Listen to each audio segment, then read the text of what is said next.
Imagine being on a boat in a lake in the early spring doing some fishing, and it's midday, it's about 70 degrees. Everything's fine. It's a nice day for fishing. As later in the afternoon, the temperature goes down into the 60s, and you see some rapidly forming storm clouds on the horizon, and I think maybe you might miss it. But it comes your way, so you slip into a cove to ride out the storm. It rains on you for about 10 minutes, but it's not too bad. But you're wet. You weren't expecting rain. Your hair's wet. Your clothing is wet. But you go back out to do a little more fishing because you've got probably an hour of daylight left. And so you start fishing again, and they're biting now. So you got to fish as long as you can. So you go another 15 minutes or so, and you start to get a little weak, and you begin to wonder, begin shivering a little bit, but they're biting, so you go ahead and keep fishing. Your body's starting to ache a little bit, so you start just leaving the bait out there rather than reeling it in each time, and your muscles are becoming a little stiffer. And so after about 45 minutes or so, the temperature drops a little more, and your brain you begin feeling more tired. And after a little while, you start to experience some nodding off and semi-conscious state. What will happen to you? Well, it depends on whether you get help or not. What I've just described is someone experiencing various stages of hypothermia, which you may think is very common in the northern climes as they get snow-covered ground, as the temperature is going below zero. You may think there's a lot of hypothermia up there. But in reality, the danger of hypothermia typically is more so in the more moderate climates. Situation like I just described, the day is going fine. There's no need for any fear of cold weather. Oftentimes hypothermia hits when temperatures are around 50s. Doesn't seem that cold. But if there's a breeze, if you don't have the proper tire, and especially if you get wet, the body starts losing heat. And if it gets to the point where it's losing heat faster than it's building up heat, then that is the state of hypothermia. And once a person gets it, the biggest problem with hypothermia is it sneaks up on you. You don't really know it's coming. You're not suspecting it because, again, conditions oftentimes aren't that bad. But the body just starts losing heat. And it does so in various ways. One of the ways is just by breathing. It loses heat through the skin, through conduction. Perhaps you're sitting on something cooler than you are. If there's a breeze, it causes you to lose heat all the faster. And you can very easily get caught up in a situation where you are hypothermic. It's interesting for those who have gone out to rescue people in these type of situations, especially in the colder climes. It's interesting that they will sometimes begin removing their clothes. If they have a jacket on, if they have extra layers, they will remove those because before the brain really shuts down, there's this sensation of warmth that many people experience. And because they feel like they're warm, they begin shedding the very things that's keeping them alive. And so oftentimes when people are found, sometimes we call it they're frozen to death. They're really oftentimes not frozen bodies, but they've just lost all their heat. Their brain has shut down. The body simply can't function. And it's been a very sad week in some cases. We've all heard of situations where people have been in this situation. And they did not wake up, unfortunately, because here they went to sleep here in Texas this week and woke up. Well, they didn't wake up. Someone else woke up and found them dead, unresponsive, because of hypothermia. Their body could not produce the heat that was needed. And oftentimes that it varies depending on the strength of the person, the age of the person, various circumstances that might cause one person to live and another person not. But it is a very dangerous thing. And the best thing that we can do in situations like this is to protect ourselves from hypothermia. I never thought I'd speak on this subject in Texas. And I told David earlier, yesterday, I said, or earlier in the week, I've been thinking this week of doing it because we are experiencing extreme cold. If not extreme cold, for some, it's certainly cold for many. And for so many of us in this part of the country, our homes weren't built for this kind of weather. The refineries weren't built for this kind of weather, and we're experiencing a lot of problems because of it. But I think it's interesting that there are some amazing parallels between hypothermia, physical hypothermia, and what happens in the body, with the body, and spiritual, what we might call spiritual hypothermia, where a person grows spiritually colder and weaker, begins compromising in various situations, begins to drift away from God, until there's a point where perhaps they don't even know they are or aren't conscious they are, reaches a point where there's not much they can do about it. They've already gone too far. So today I would like to talk about how we can avoid succumbing to spiritual hypothermia. Again, hypothermia being that situation where the body is losing heat faster than it can produce it. And spiritual hypothermia has taken the spiritual lives of many, many of God's people over the decades. And it's something that is very, very concerning. When we begin losing our spiritual zeal, our spiritual enthusiasm, we begin letting our spiritual disciplines slide. We begin to lose interest in things spiritual and find more interest in other areas. If you would, turn back to Matthew chapter 24. Matthew chapter 24, and we will read, beginning in verse 13. This is the Olivet prophecy. Prophecy that gives us information in terms of what's going to happen before Christ's return. It says in Matthew 24, and we'll begin reading verse 3. Now, as he sat on the Mount of Olives, the disciples came to him privately, saying, "Tell us, when will these things be, and what will be the sign of your coming and the end of the age?" And Jesus answered and said to him, "Take heed that no one deceives you. For many will come in my name, saying, 'I am the Christ,' and will deceive many." Now, let's skip on down to verse 11. Verse 11, "Then many false prophets will rise up and deceive many. And because lawlessness will abound, the love of many will grow cold." And we've talked over the years that this does seem to be a warning to us as God's people. The world has lawlessness all around. But as the world grows spiritually colder and more sinful, there will be more of a proclivity for us to give in to that spirit, because the love of many will wax cold. We must be very careful of that. This idea of coldness is similar to the idea of sinfulness, of drawing away from God, of not living His way anymore.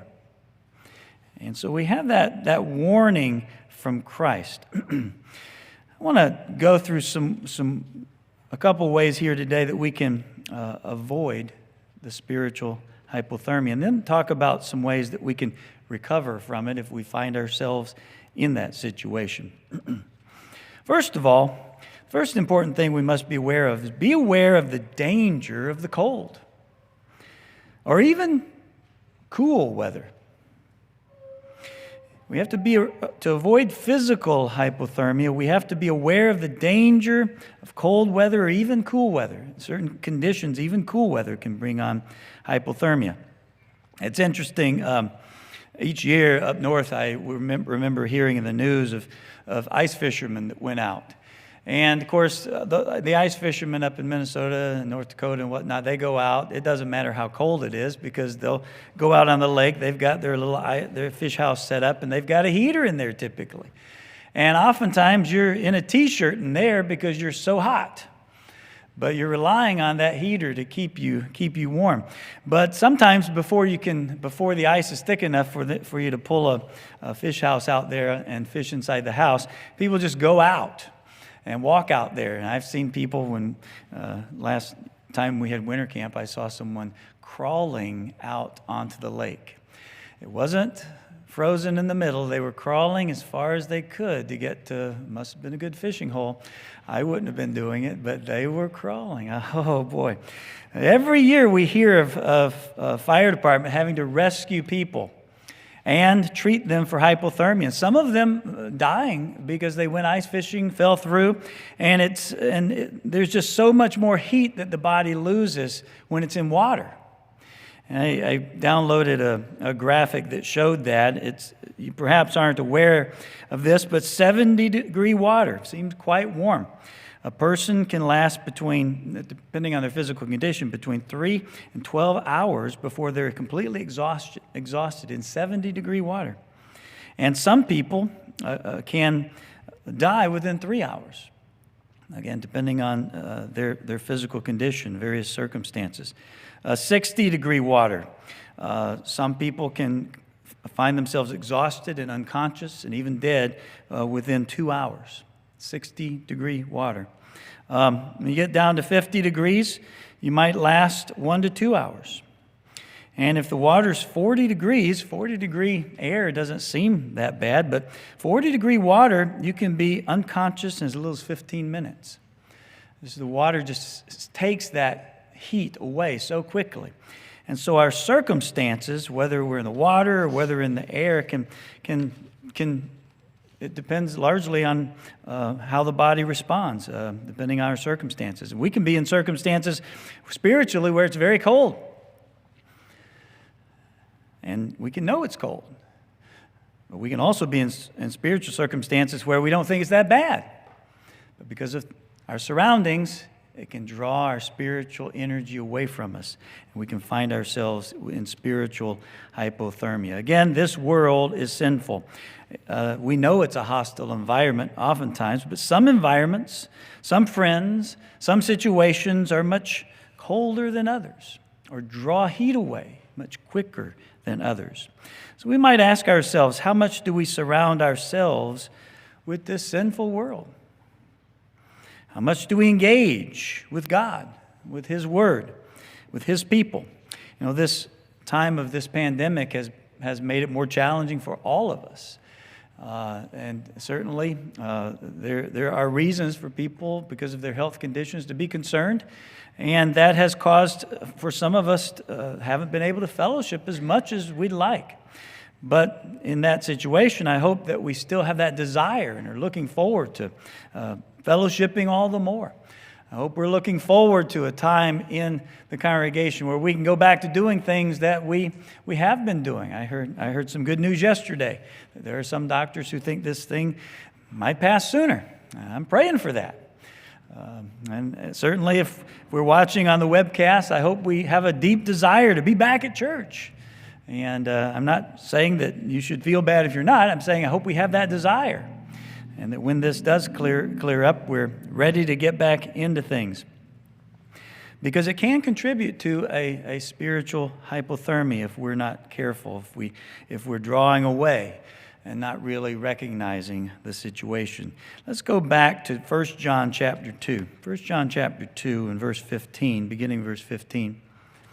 We have to analyze in our own lives, how much are we in the world? And of course, as Passover is approaching, I thought this would be a helpful topic to cover as pre-Passover, as we're examining ourselves.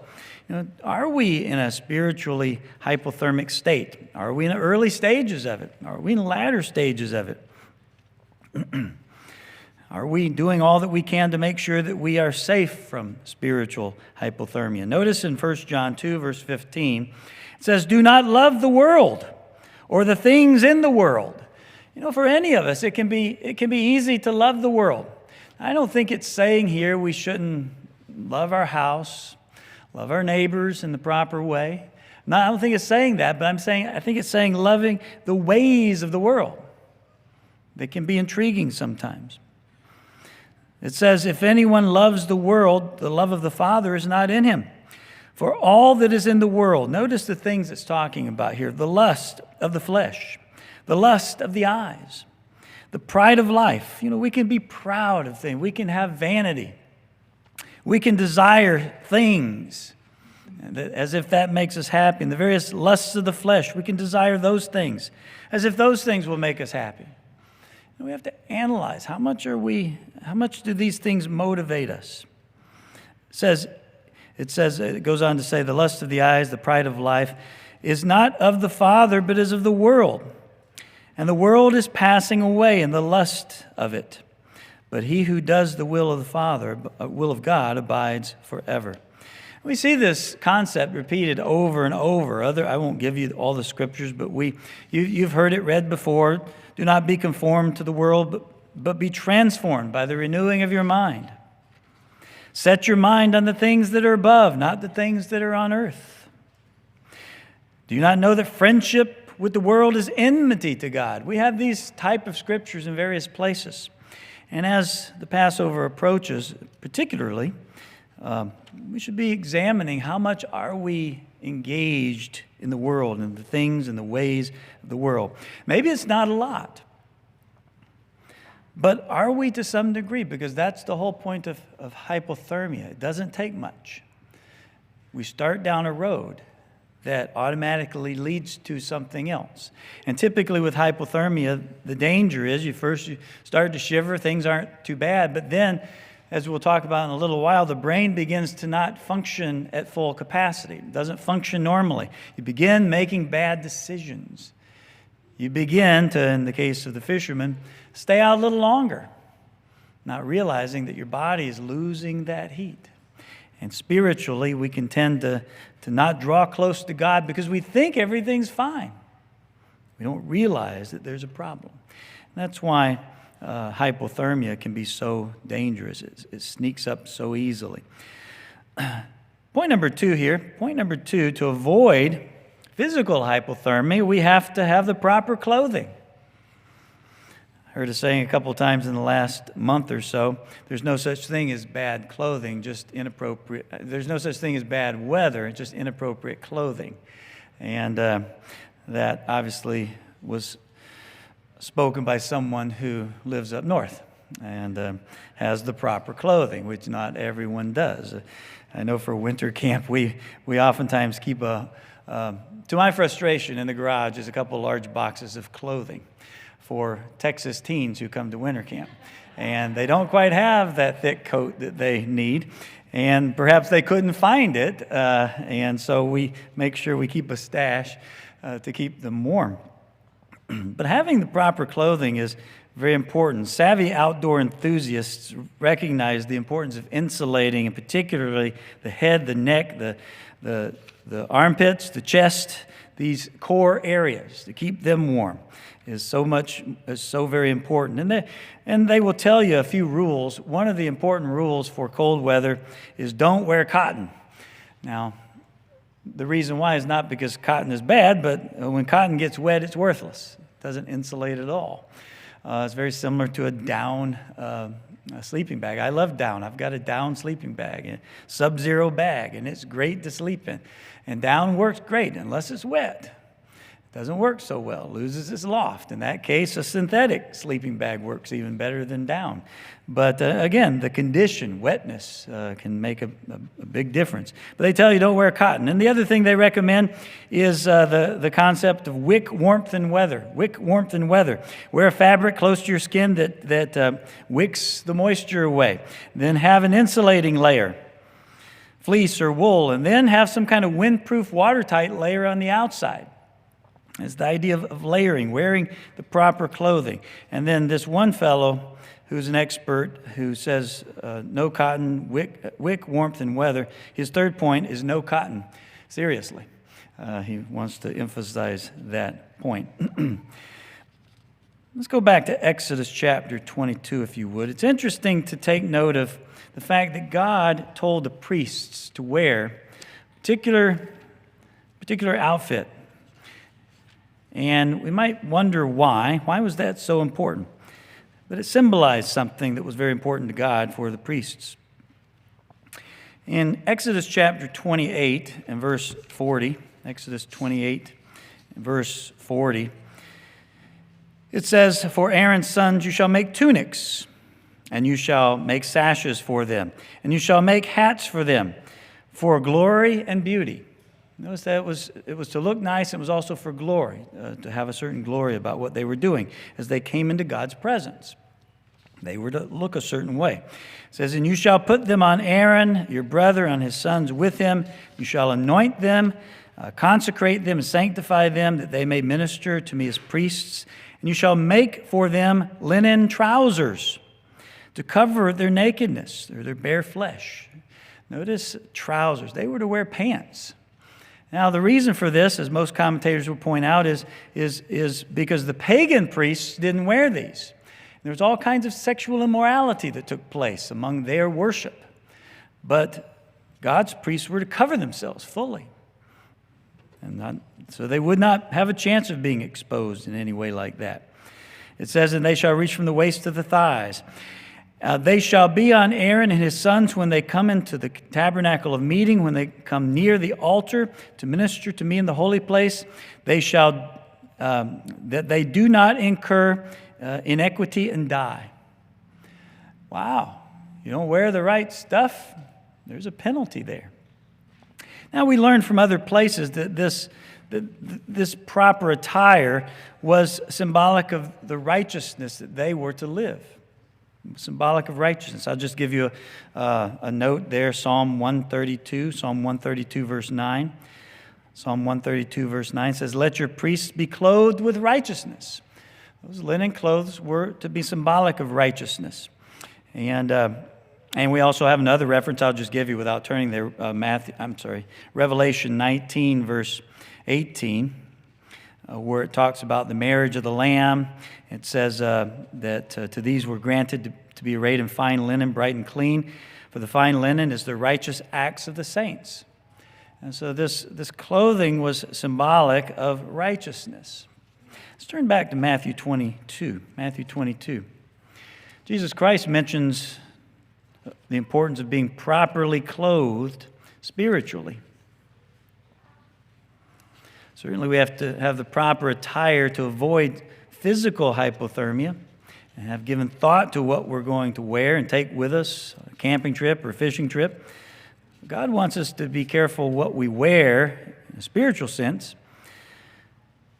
Matthew 22, beginning verse 1, and Jesus answered and spoke to them again by parables and said, the kingdom of heaven is like a certain king who arranged a marriage for his son, and sent out his servants to call those who were invited to the wedding. But they were not willing to come. And it goes on to talk about, he continues to send them out.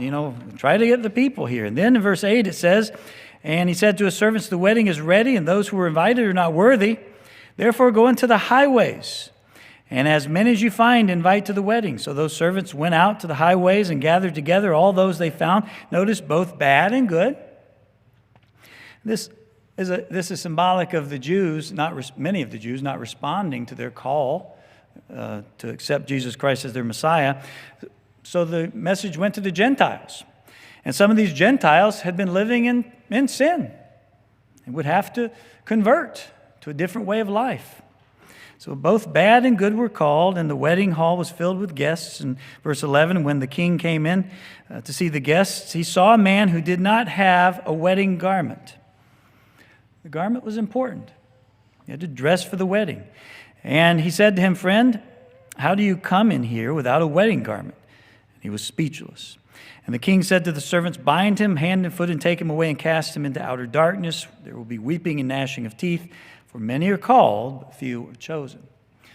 Now, obviously, we enter into a symbolic. We move from a physical wedding feast to something very spiritual, which is what he has in mind here. If we do not have that, if we are not clothed in righteousness, we will not be allowed into the kingdom. That wedding garment represents righteousness, that which comes from forgiveness of sins and developing godly character. Now, I think it's interesting, the New International Version Study Bible has a note that was interesting to me. It says that it may have been customary for the wedding garments to be provided by the host. Especially here, since they were inviting people from the streets, from the highways. In this case, the man didn't make an effort to put it on. If you think about it, in one sense, God does, by His Spirit, provide us a way to change our garments, to put on righteousness. He provides us forgiveness if we repent. He gives us His Spirit to help us overcome. But we have to take that action. He gives us what we need. In this case, perhaps the man was offered the proper garment, a way to go to the wedding properly dressed, but he just didn't do it. Perhaps that is a kind of spiritual hypothermia. To have available God's forgiveness, the power to overcome, but just not have the energy, if you will, the motivation to make those changes. It is a kind of spiritual hypothermia. Let's go back to Ephesians chapter 6. Ephesians chapter 6. One last scripture on this point. Ephesians 6 and verse 10. Ephesians 6 and verse 10 says, Finally, my brethren, be strong in the Lord and the power of His might. Now, this is not someone who's experiencing spiritual hypothermia. Someone who's strong in the Lord, the power of His might. It goes on to say, put on the whole armor of God, that you may be able to stand against the wiles of the devil. We are in an environment that's hostile.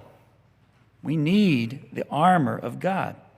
It says, for we do not wrestle against flesh and blood, but against principalities, against powers, against the rulers of darkness of this age, against spiritual hosts of wickedness in heavenly places.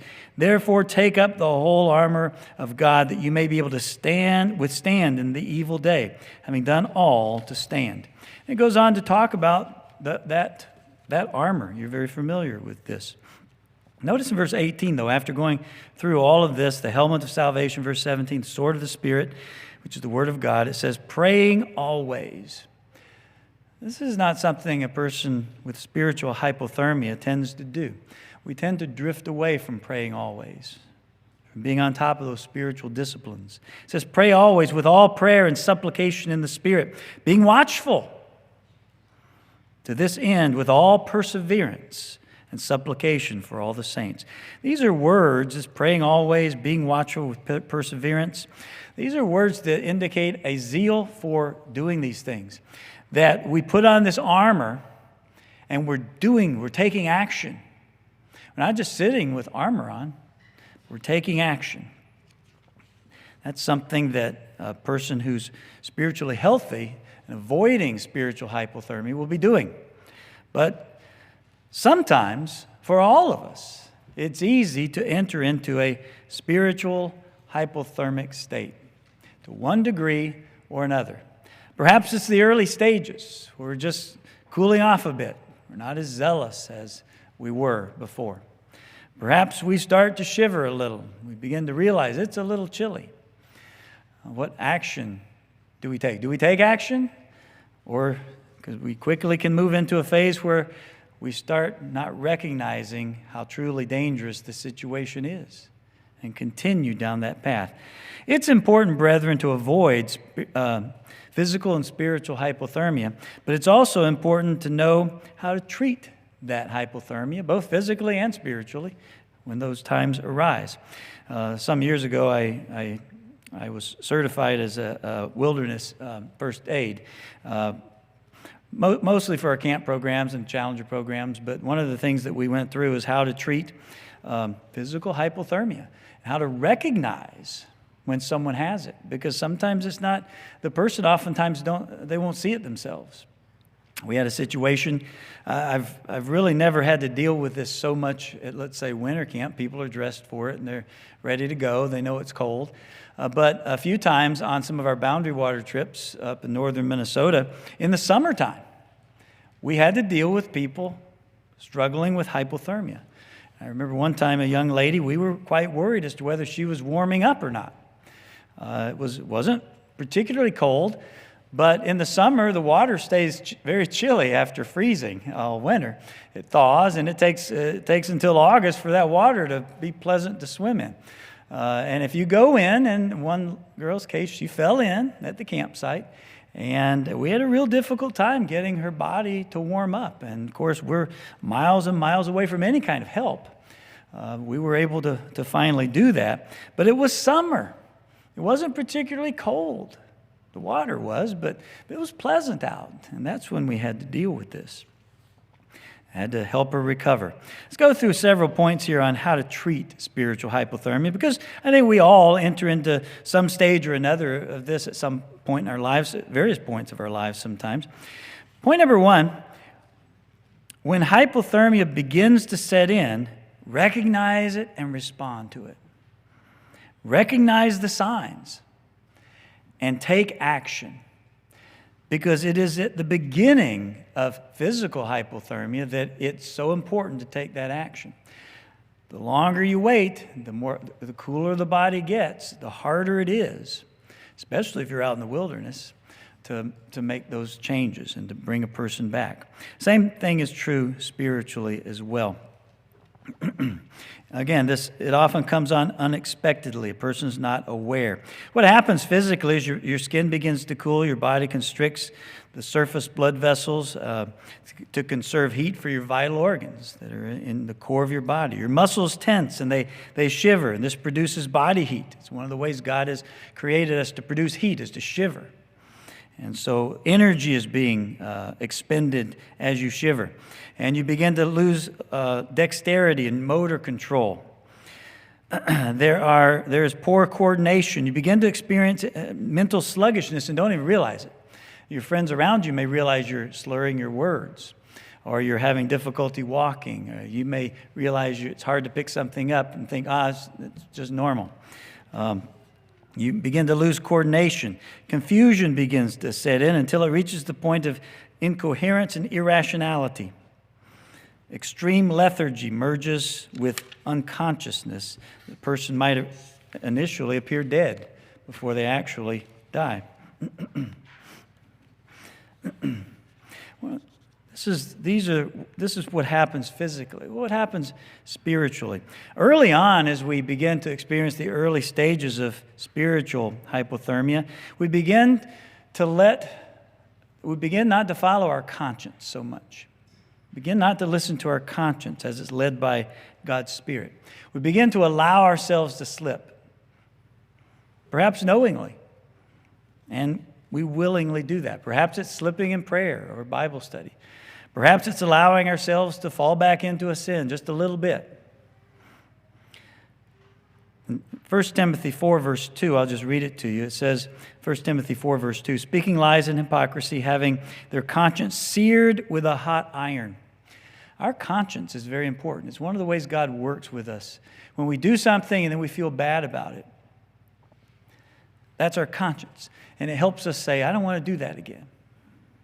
Or if we're doing something, or about to do something, our conscience is pricked, I'm not going to do that. But the more that we go ahead and do it anyway, that's the searing of the conscience. That's when as it says in Proverbs 6, verse 28, it says, can one walk on hot coals and his feet not be seared? You burn that skin, you burn those nerves, and later on, they're not as sensitive to the heat or the cold. I remember when I was young, when I was a teenager, I would intentionally walk on hot asphalt to toughen my feet up so I could run around barefooted without my feet being pricked or without it hurting so bad. I would intentionally sear the bottoms of my feet, not literally sear, but, uncomfortably hot, just to try to toughen them up. And I didn't have the feeling. Back when I used to play the guitar more, I would push the strings, and I had developed internal calluses on the ends of my fingers where I pressed the strings. I could press the strings, play for hours without it bothering me. But when I first started, they would bleed. I toughened them up where it wasn't as sensitive. That's a good thing if you're going barefoot. It's a good thing if you're playing the guitar. But spiritually, we don't want to sear our conscience so that we're not as conscientious of sin when it's there in our lives. The more we allow ourselves to compromise, the more we sear that conscience. And so we have to be careful. Let's go to next point. First of all, first point, of course, recognize and respond to the signs right away. Don't wait, because the longer we wait, the harder it gets. Second point is to warm up. That's what we do physically with someone. We take them indoors, get them dried off, take off the wet clothing, Put on some dry clothing, cover them up with a blanket, try to have a heat source. Warm that core of the body as much as possible. Spiritually, we have to warm up as well. Let's go to Hebrews chapter 10. Hebrews chapter 10. And verse 23. Again, another familiar scripture for us, but such an important one. Hebrews chapter 10, beginning verse 23. It says, "Let us hold fast our confession of hope without wavering, for he who promised is faithful. Let us consider one another in order to stir up love and good works, not forsaking the assembling of ourselves together, as is the manner of some, but exhorting one another daily, and much more as you see the day approaching." We need an environment of warmth, of spiritual people who are spiritually strong, spiritually encouraging. We need one another. That's one of the ways that we recover from spiritual hypothermia, is to come back into that environment where people are charged, they're zealous for God and His ways. We need that environment around us. Very, very important.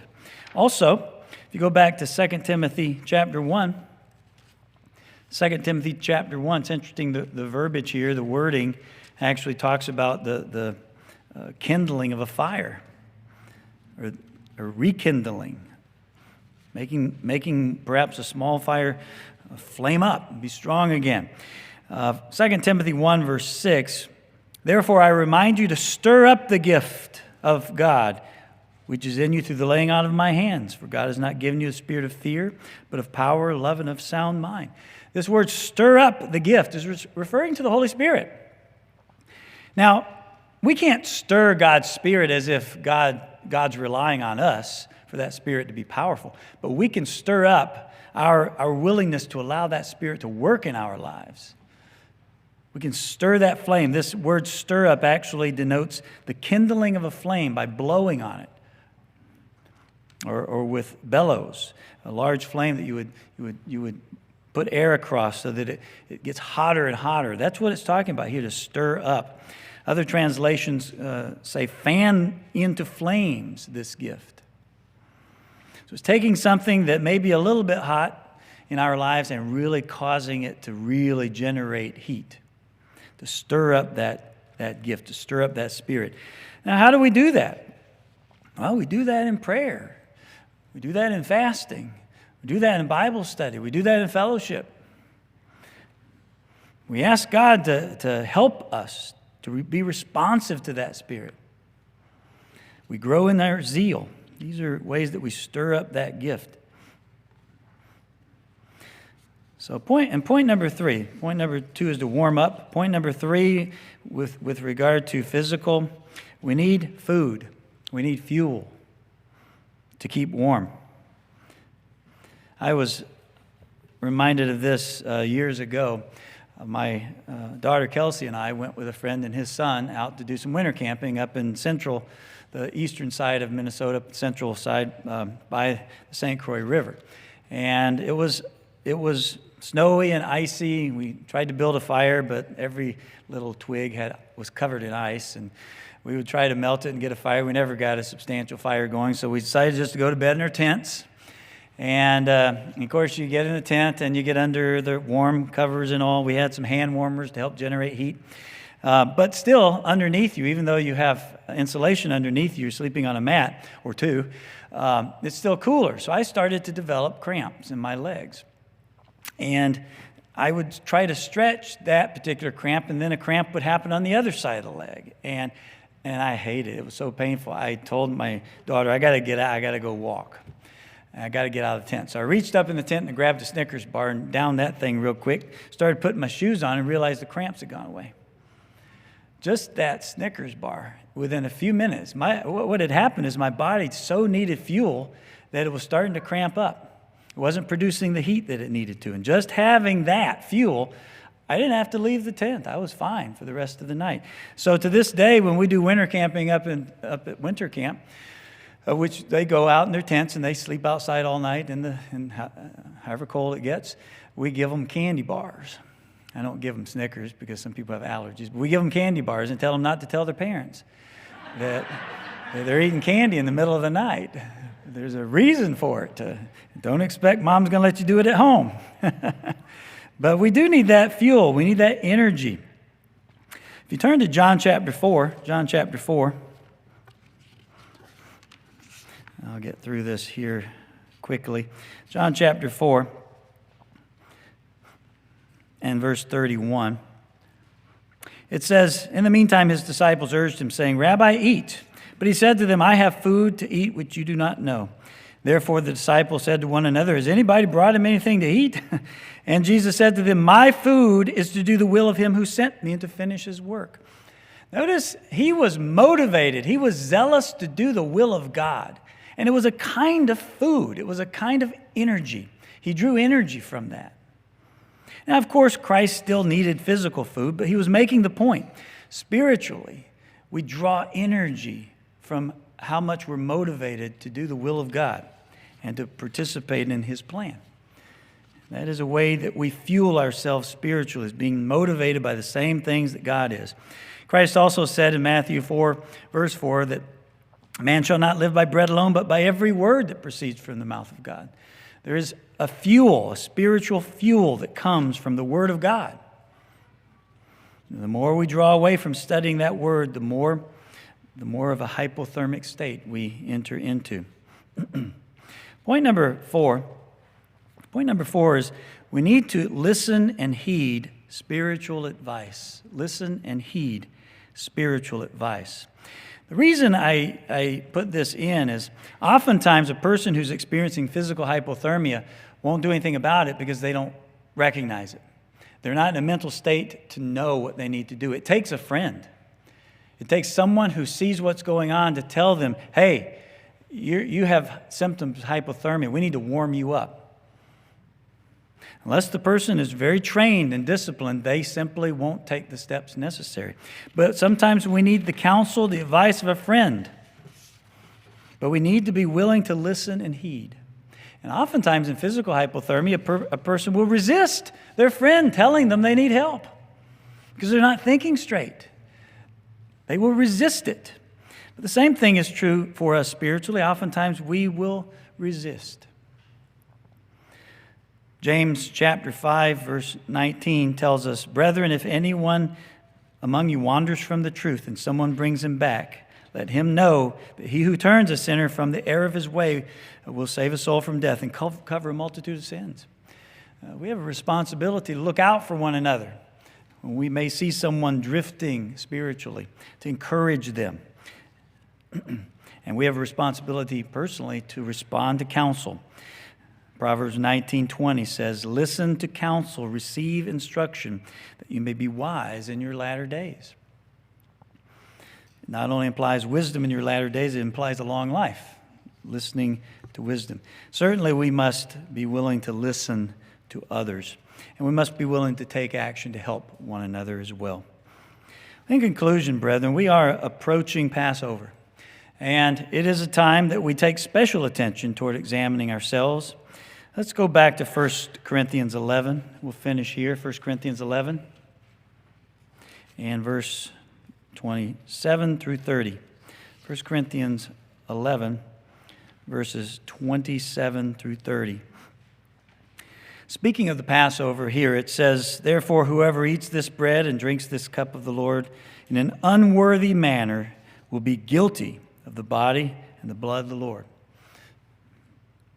But let a man examine himself, and so let him eat the bread and drink the cup. For he who eats and drinks in an unworthy manner eats and drinks judgment to himself, not discerning the Lord's body," or the importance of what we're partaking of, the symbols of his body and his blood. He goes on to say, "For this reason many are weak and sick among you, and many sleep." He talks about this condition of being weak, physically weak, and sick and even dead as a result of being spiritually sick. And I think there is a connection there, but we certainly want to make sure, brethren, that we are not spiritually sick or spiritually hypothermic. So, brethren, as we go forward toward Passover, let's examine ourselves. Are we, even just a little bit, spiritually hypothermic? Not as energetic as we ought to be, not as disciplined as we ought to be, not as motivated as we ought to be. We need to catch it early because it will only get worse, and we may not even realize it as it does. And let's also examine ourselves as to how we can take the proper precautions as we go forward to avoid in the future that spiritual hypothermia.